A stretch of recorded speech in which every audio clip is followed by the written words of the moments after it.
เป็นแน่ๆน้องนุ่นของน้ำน้องนะแล้วเรียบร้อยแล้วป่ะแม่นแล้ว สมบูรณ์ละเดี๋ยวนี้อันเพ่ไปแล้วมันรู้ทางบอลอาบน้ำบ่หรือว่าทางหลังห้องกลางแบบห้องทายบ่แม่มันเป็นได้ดินเจือนบ่แม่นห้องเก็บน้ำเสียบ่ใช่ปะแม่นบ่ห้องเก็บน้ำเสียพี่น้องไอ้บอลเฮาทายลงแล้วมันเก็บหั่นน่ะอ่างเก็บของเสียบ่ได้แล่นตั้งที่เข้าป่าบ่แล้วมียุ่งอยู่บ่มียุ่งหลายก็อยู่ห้องน้ำหั่นได้ยังตบก้นอยู่เนาะแสดงว่าเนาะทายเนาะครับอีกอย่างโตเรื่องที่2เรื่องที่ว่า FC เพิ่นบ่ได้ติดต่อมาเลยบ่เรื่องค่าสร้างกับอุปกรณ์แสดงว่าน้องจ่ายเองเลยเนาะตกประมาณเท่าไหร่เงินกีบหั่นน่ะ6 ล้านกว่า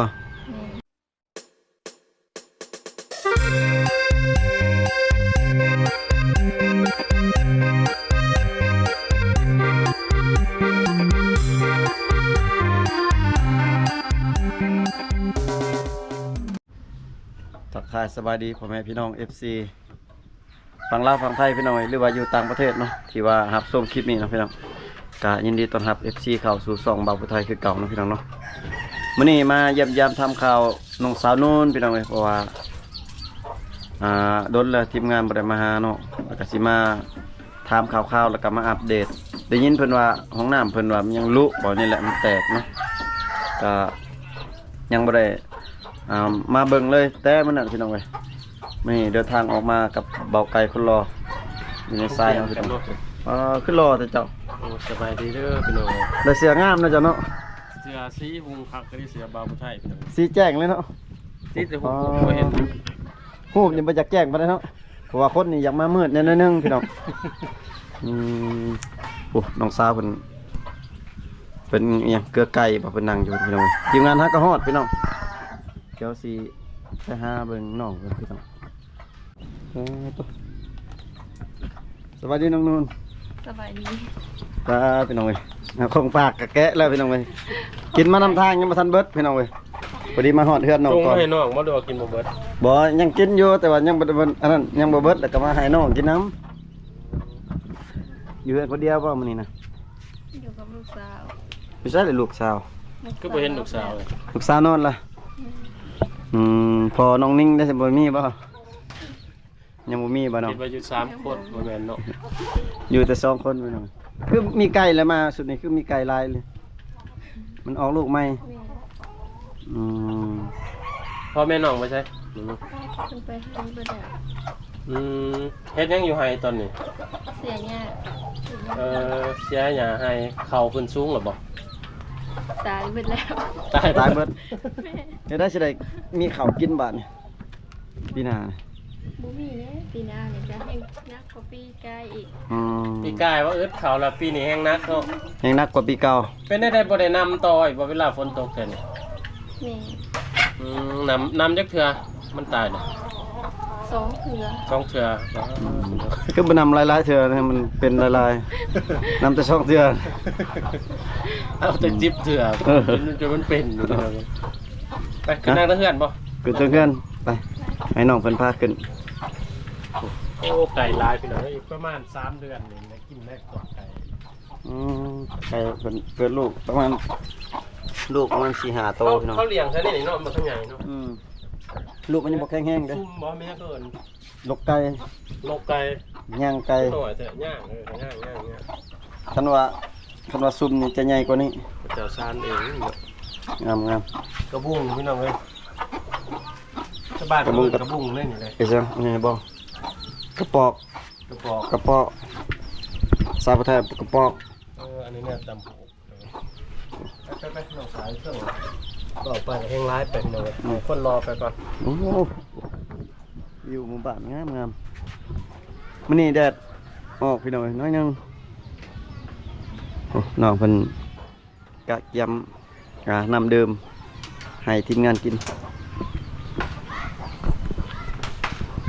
ขออนุญาตขึ้นก็เด้อพี่น้องเอ้ยมีคนอยู่บ่เนาะ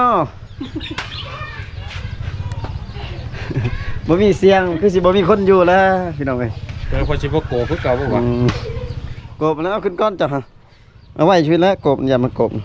เกือบตัวนั้นสิบ่ได้ใส่ได้มันน้อยเว้ยงอสัตว์ป่าที่ตกป่า พี่น้องเอ้ยหลังจากที่ว่าทักทายน้องอยู่ลุมเนาะมาทักทายน้องเพิ่นอยู่เทิงเฮือนอีกพี่น้องเอ้ย พนังบอลเก่าบอลเดิมพี่น้องเอ้ยบักคือใหญ่ๆคือนอนตรงนู้นอันนี่เนาะ อยากสิตุ้ยๆก่อนหน่อยหนึงเนาะ เป็นอะไรกินข้าวแซ่บบ่ แน่นอนจ้ะสัญญาตุ้ยมากิน สั่งยาตุ้ยกินมา แม่น อืม ชมพ่อ แล้วก็สีเบ่งๆขึ้นหน่อยหนึงหน้าพี่น้องเอ้ยสีขาว สั่งยาตุ้ยบ่ได้สั่งยาอิหยังยางะยางามยาขาวมากินบ่ บอก ๆยาแบบเล็งผิวขาว สูตรผิวขาว เคยกินบ่น้องบ่เคยซ้ำนี่ก็ขาวพอดีแล้วขาวกว่านี้จะน่าไก่มันสิไล่ตอด คิดว่าเขาเนาะ เออ พี่น้องเอ้ยสุดเท่าไรน้องสั่งมากินสั่งแบบได้เป็นสุดบ่หรือว่าเป็นแบบอิหยัง เป็นซุด อืม ชุดหนึงเท่าไหร่ ซุดหนึ่ง200,000 280,000 กินได้จักเดือนจักทิศเอา กินเบิด1 เดือนเต็ม โอ้กินทุกมื้อ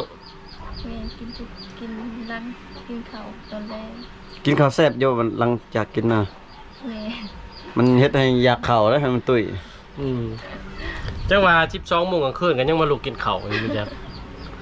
แล้วน้องสังซาเบิ่งตัวเองนี่รู้สึกว่าตุ้ยขึ้นบ่เบ่งขึ้นเนาะ แม่ อื ติด ม เบิ่งเดี๋ยวนี้ก็เต็ม50 โล เอา 50เต็มก็ เฮ็ดอะไรคิดจะว่าจังคิดว่าอยากตุ้ยมันจ้อยเพิ่นบ่ตะกี้ แม่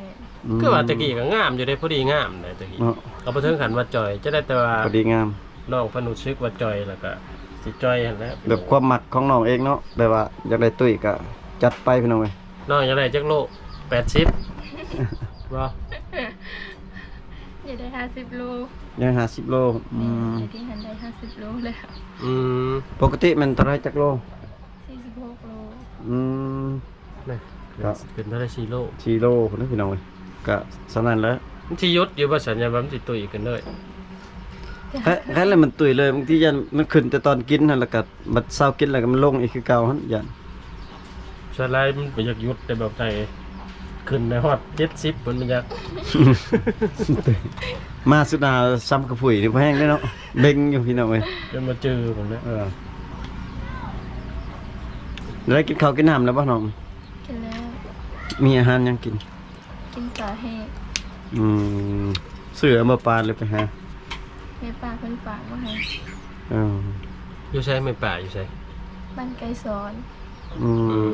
พระเจ้ามีน้ำเซ่เด้อเนาะ แม่ ชื่อน้องบ่ได้มีติน้ำเซ่ บ่มี แต่น้ำพวยเอาไปหากินมื้อนั้นแหละเนาะ หาปลาก็ยากเนาะ แม่ ส่วนหลายกับประเภทพักประเภทหน่อไม้นี่แหละกินอยู่นี่ อาหารหลักนี่หน่อไม้เด้อเนาะอยู่บ้านนี่ แม่ อืม เพื่อนนั่งในกับหน่อไม้นี่เลย หน่อไม้เพราะว่าฤดูหน่อไม้พี่น้องเอ้ย จนฮอดเดือนได้หน่อไม้น้องนู่นกินหน่อไม้นี่เดือน4เดือน5บ่น้องฮอดบ่ฮอด ก็เดิน7พุ่นแหละ โอ้ วิทย์เดือน7 เดือน7เดือน8ก็ยังบ่ ส่วนนั้นคือว่าหน่อไม้พี่น้องเอ้ยกับพ่อได้กินเฮ็ดนั่นหลายเมนูกับพ่อกินไปได้พี่น้องเอ้ยหน่อไม้นี่ ดำให้ดำนาได้ซะแล้วบ่ดำนาน้องน่ะบ่ได้เฮ็ดบ่ ยัง เฮ็ดอยู่บ่ เฮ็ดอยู่หวานกาแต่ว่ายังบ่ทันได้ยาวปานใด ยังบ่ยาวคือบ่เล็งให้มันยาว บ่ได้ใช้ปุ๋ยบ่ซุมน้อง บ่ เล็งใส่ปุ๋ยแม่ช่วยหวานปุ๋ย ส่วนหลายแม่นในขาวหวานปุ๋ยท้องหนึง ปุ๋ยเล็ง ปุ๋ยเล็งปุ๋ยขาวน่ะแม่นบ่ ส่วนหลายแบบธรรมชาติเลยน้องตรงนู้นเนาะ แม่ งามกะซ้ำนั่นบ่งามกะแบบซ้ำเพื่อเอา บัดดำอีกก็เฮาเวลามันเป็นก็มันสิออกห่วงกับเฮาก็เล็งหมากอีกได้ปุ๋ยหมากอีกได้ใส่ได้ ปุ๋ยหมาก ปุ๋ยเล็งหลังจากเล็งให้มันใหญ่แล้วก็ใส่ปุ๋ยหมากอีกบัดนี้ คือหน้าชุดหมองมาลายสอบหนึงพ่อเนาะ วานห่างๆแบบบานแบบบางๆบ่เอิ้นว่าได้ แม่นหวานบางๆไป ลายบ่จักให้หน้าน้องนะ แต่ประมาณ6-7ให้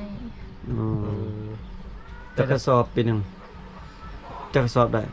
แต่อยู่ประมาณ2ไป2 สอบไปสอบ ก็โอเคอยู่ดีกว่าเฮ็ดให้เด้ แม่นล่ะ แม่นมานู่น แม่ เขาหน้ามันสิตามกับเขาให้เด้อพี่น้องถ้าว่าเองกันยอดอีกก็แบบนึงอยู่เลย แต่ละปีน้องกระดำบ่นะ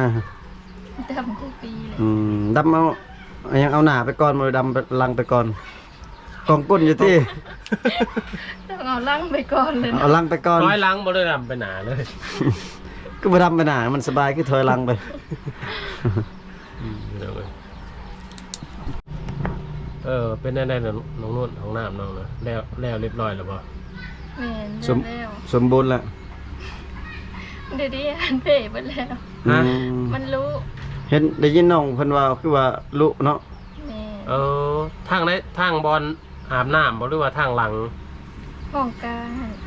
ห้องกลางแบบห้องทายบ่ แม่ อืม มันเป็นได้ดินเจือนบ่ แม่ ห้องเก็บน้ำเสียว่าใช่ไปแม่นบ่ แม่ ห้องกับเก็บน้ำเสียพี่น้องไอ้บอลเฮาทายลงแล้วมันเก็บหั่นน่ะอ่างเก็บ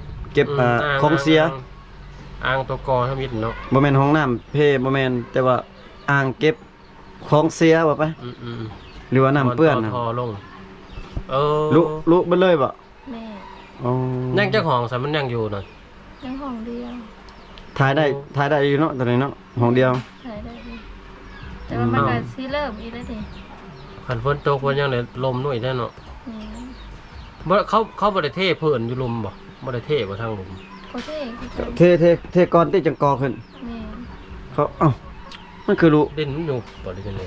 มันนั้นมันคงหินแกนอะไรที่อยู่หลุมเนาะอยู่เพิ่นเนาะ นี่ ธรรมดาเขาเทเบิดแล้วก็จังก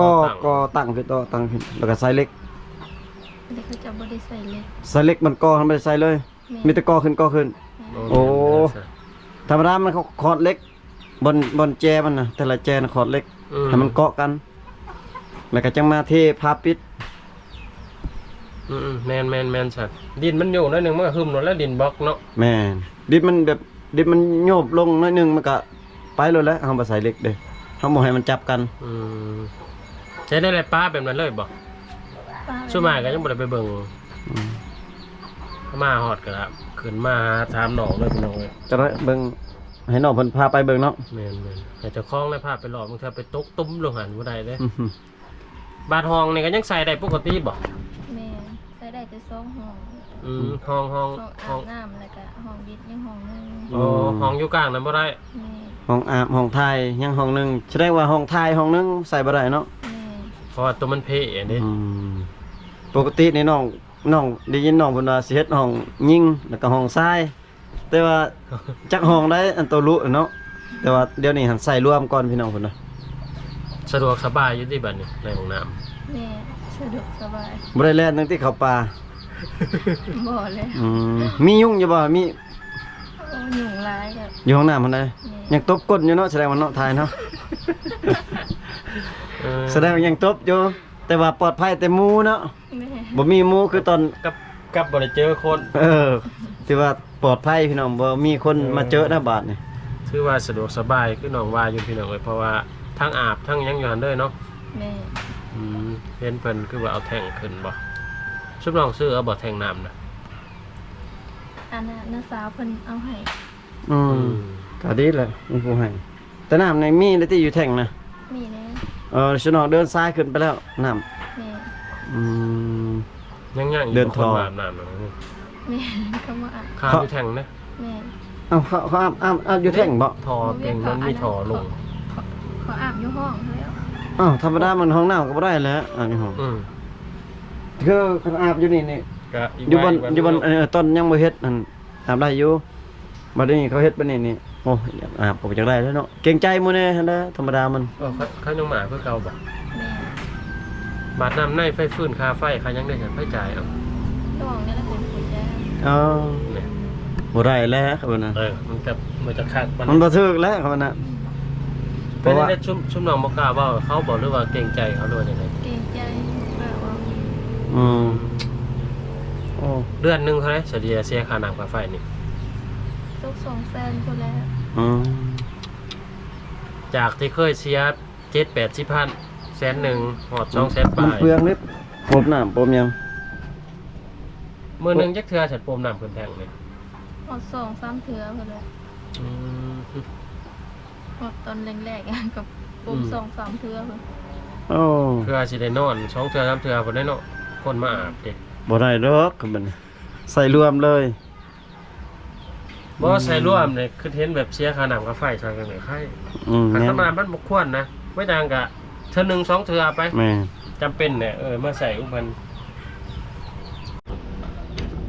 กับอีกอย่างตัวเรื่องที่2เรื่องที่ว่า FC เพิ่นบ่ได้ติดต่อมาเลยบอก บอก เป็นเรื่อง ค่าสร้างกับ อุปกรณ์ แสดงว่าน้องจ่ายเองเลยเนาะ แม่ ตกประมาณเท่าไหร่เงินกีบหั่นน่ะ ตกล่า 6 ล้านกว่า แม่ มีแต่6ล้านน่ะบ่ แม่ โอ้ แสดงว่าเพิ่นบ่ได้ติดต่อมาเลย แม่ อ๋อ น้องเอาเงินมาแต่ใช้ขายหยัง เงินตัวน้องขายเครื่องมาหันกระเบิดเลยเดี๋ยวนี้หันบ่มีหอดเงินสิไปซื้อเครื่องมาขายอีก อืม เงินที่น้องโฮมขายเครื่องนั่นเอามาให้ค่าสร้างเบิดเลย แล้วก็แม่ไปยืมเอาเงินป้านี่ อืม ใครแน่นอนอายน้องได้เฮ็ดนำอยู่ให้ก็สิลดน้อยๆนึงค่าสร้างเนาะ แม่ หาร3เนี่ยบาดนี้สิเอาไปซื้อเครื่องมาขายก็บ่มีเงินบาดนี้บ่ แม่ โอ้พี่น้องเอ้ย ตะกี้เห็นใครได้แบบอายเพิ่นช่วยหยังเนาะซื่อๆนิดนึงเนาะ โดย แต่ว่าเดี๋ยวนี้เพิ่นบ่ได้ติดต่อมาแล้วคือน้องเพิ่นเนาะเงียบปิดเลยพี่น้องเอ้ยสั่งให้สร้างเฮ็ดคักๆพี่น้องห้องน้ำก็บ่แล้ว อืม เงียบกิ๊บโอ้อันตรายเด้อพี่น้อง เพิ่นตัวเพิ่นซอยนี่ในห้องน้ำนี่เพิ่นซอยหยังแหน่น้องนุ่น คนซอยคนสื่อ หินแฮ แม่ ซื้อหินซื้อทรายปูน แม่ ดิดบล็อก ดินบล็อกกับเพิ่นซอยบ่ แม่ดินบล็อกส่วนอัน อ๋ นั้ อ นเล็กราคาหันกับพี่น้องซื้อเอาเอง อ๋อ อืมแสดงมีแต่พวกหินพวกทรายพวกปูนดินบล็อก ดินบล็อกกับบ่พอ ประมาณ 4-500ไปจักเราซื้อ ประมาณ500 อืม ซื้อแล้วน้องก็มาซื้อตื้มอีก มันบ่พอ 400 โอ้พี่น้อง ก็เบิดหลายอยู่พี่น้องเอ้ย เฮ็ดแนวใดก็คันไรมูลค่ารวมเบิ่นน่ะประมาณจักล้านน้องนุ่นฮู้บ่ ได้อยู่ประมาณ10ปลายล้าน ประมาณ 12 13ล้านได้บ่ กว่าบ่จักกว่าเด้อ กลัวบ่ เกือบ 30,000พุ่นน่ะก็ว่ากำไรใช่ประมาณนั้นเลย บ่ฮอดซะ ประมาณ15ล้านบ่ แต่ว่าบ่ไล่ใส่ชุดว่าคือซื้อเบิดเลยนี่ตัวเราให้กับนี่มาบวกกันนี่ของน้องโน่นนี่ฮอดได้ แต่เฮือนน้องทางครอบครัวน้องน่ะออกเงินน่ะประมาณจักล้าน 6ล้าน อืม ซื้อปูนซื้อบล็อกมาซื้อมันบ่พอ อืมแต่ว่าเพิ่น รวมทั้งค่าสร้างบ่6ล้านน่ะหรือต่างหาก ทั้งหาค่าสร้างทั้งหารวมทั้งเบิดเงินในเฮือนน้องนี่เป็น12ล้าน แต่ว่าเพิ่นให้นี่บ่ฮอดประมาณบ่ฮอด10ปลายเนาะฮอดบ่10ปลาย 13ล้าน เพิ่นให้ประมาณสำนั้นเนาะ12-13 ล้านบัดนี้มาบวกของเจ้าน้องอีกนี่เกือบ ค่าปลา เกือบ20พุ่นได้เนาะ แม่ ก็บ่ฮอดอันนั้นแหละประมาณคือเบา ประมาณ 30,000 ประมาณ 30,000บาทไทยเว้ารวมเบิดเลยนี่ ทางครอบครัวทางโน้นน่ะแม่น แม่ ป น ระมาณ12ล้านเพิ่นออกทั้งค่าสร้าง5ล้านแล้วก็ค่าอุปกรณ์อีก7ล้าน แสดงว่าที่อ้ายเพิ่นพูดที่ว่าสิเฮ็ดให้น้องโน่นฮะเพิ่นให้แต่ประมาณ 20,000เนาะ อืมอืมก็ยังไข่ดีกว่าอันนี้เนาะแต่ว่าก็เพิ่นก็บ่บอกเลยเนาะว่าอันนั้นอันนี้เนาะ แม่น บางเทื่อก็น้องฮู้ตอนนั้นสมมุติว่าเพิ่นว่าเอ้ยบ่มีงบหรือว่าเพิ่นค่าเวียกค่างานแหละน้องสิหยุดบ่หรือว่าสิเฮ็ดต่อตอนนั้น สิหยุดก่อนบ่มีเงินสิเฮ็ด แม่นคืออันนี้แหละบัดเอาเงินผัดไปใส่เกี่ยวกับของน้ำเบิดเลยเนาะทางเฮือนผัดบ่มีเงิน บ่มีเงินซื้อเครื่อง อืม พี่น้องเอ้ยก็จักสิว่าเลยเนาะทีมงานเฮาก็อยากงงคือกันแล้วกันแบบนี้เนาะแบบว่าอยากสร้างแบบอยากเฮ็ดให้น้องๆแล้วพัดแบบเงียบไปเลย เงียบไปเลย ก็ กับบอกกันก่อนหยุดก่อนเด้อน้องเอ้ยจังซั่นจังซี่เนาะ แม่นเพิ่นบ่มีงบก็มีแต่บอกน้องน้องหยุดก่อนก็เขาเจ้าสิหยุดเนาะ หรือว่าทางครอบครัวน้องสามารถเฮ็ดต่อได้บ่ก็มันคือเนาะ คือแบบนี้แหละเราซื้อเครื่องให้แล้วบัดนี้ให้น้องเพิ่นไปหาสร้างบัดนี้เนาะยังติดหนี้ค่าสร้างบัดนี้น้องเพิ่นบ่มีเงินสิให้สร้างบัดนี้เนาะใครแต่น้องมีเงินอยู่ในเฮือนแน่ก็เบิดเลย เงินเปิดขายเครื่องก็จะหมดใส่ค่าเครื่องเนาะพี่น้อง อืม เนี่ยตื่น โอ้มากระตื่นกินนมแกเนาะ อ่ะ น้องนิ้งเพิ่นน่ะกระตื่นพี่น้องเอ้ย มานอนแต่เช้าแม่นบ่ แม่อาบน้ำ แสดงว่านอนเลิกบ่นอนเลิกบ่ได้นอนอันนี้ตื่นเลิก นอนแต่เมื่อคืนนี้ไปนอนแต่6-7 โมง อืมบัดเดี๋ยวนี้บ่มีระบบ FC เสร็จ บ่มี อืมบ่มี FC จักคนก็บ่มีเลย โดย อืมพี่น้องเวทถ้าผู้ใดที่ว่าอยากสวยน้องเนาะหรือว่า ซอยคาสร้างหรือว่าคา แม่นสวยเล็กๆน้อยๆก็ได้เนาะ แม่น อันนั้นบ่หมายความว่าอยากได้หลายดอกพี่น้ ล้า อง น2ล้านนี่ยังก็เอาเนาะน้องนุ่นเนาะแล้วก็เพิ่นบ่ซอยเนาะเพราะได้ไปซื้อเครื่อง ซื้อเครื่องมาขายต่อ ถือว่าข่าวว่าผู้ใหญ่ใจดีผ่านมาเห็นคลิปนี้ก็ช่วยทางครอบครัวน้องแน่พี่น้องเอ้ยผู้ละเล็กละน้อยก็ได้เพราะให้เพิ่นเอาเงินจำนวนนั้นไปหมุนซื้อเครื่องต่อเพราะว่าเงินที่มีในเฮือน5ล้าน10ล้านก็ถือว่าเบิดแล้วตอนนี้ ถือว่าบ่มีเงินหมุนแล้วพี่น้อง ใส่จ่ายในห้องน้ำแล้วเบิดเลยจักเสร็จได้ต่อบัดนี้บัตรเครื่องน้องได้สันน้องเสร็จได้สันขายจนได้น้อยหนึงบ่แล้วก็ไปซื้อต่ออีกบ่หรือว่าไปติดหนี้ก่อน บ่กล้าไปติดหนี้เขาแล้ว ยังขายอยู่บ่ตัวนี้ขายแต่บ่หลาย แม่เครื่องใกล้สิเบิดเลย ขายซัมมี่ มันตู้แช่น้องที่ว่าดาวเขานั้นเบิดแล้วบ่ เอาเงินเอื้อยเพิ่นไปจ่าย จ่ายเบิดก่อนแล้วอืม ขายในเนาะเป็นนี่เป็นชิ้นเอื่อยน้องตัวเองกะซื้อขายในหนึ่งพี่น้องเลย พี่น้องเอ้ยก็ถามน้องเพิ่นหลายเลยเนาะบ่ไกลเนาะ คือว่าพ่อฮูเรื่องเล่าวแล้วพี่น้องเลยแล้วก็คิดเห็นมุกเห็นใจน้องคนอยู่คือฮาวานะพี่น้องพาว่าอีซี่หรือผู้ใหญ่ใจดีผ่านมาเห็นกะซอยน้องผู้ละเล็กละน้อยเนี่ยพอให้น้องเอาเงินไปซื้อเครื่องหมุนต่อหรือว่าใส่ในครอบครัวเอาแนวเงินซื้อเขากับสิบ่มีเนาะน้องนู่นเนาะ แม่ พี่น้องบ้านนี้ก็เสียน้องให้น้องเพิ่นผ้าย่างเบิ่งก่อนพี่น้องเลย ไปเบิ่งห้องน้ำเพิ่นเนาะ ที่ว่ามันยังมันหักมันเพ่อะไรแบบเป็นอะไรการใส่การท่วมใส่ยังสะดวกสบายบ่อยจังนะพี่น้องเอ้ย สิเฮ็ดเป็น EP ไปเนาะเฮ็ดเป็น EP เบิ่งใน พี่หนึงอีกพี่น้องเอ้ย ที่ เดี๋ยวว่า สอง คลิปต่อไป คลิปนี้ก็สิได้อำลาพระจากพ่อแม่พี่น้องไปก่อนพี่น้องเอ้ย ดีๆไม่แห้งเบิดทุกคนพี่น้องเอ้ยพอกันไว้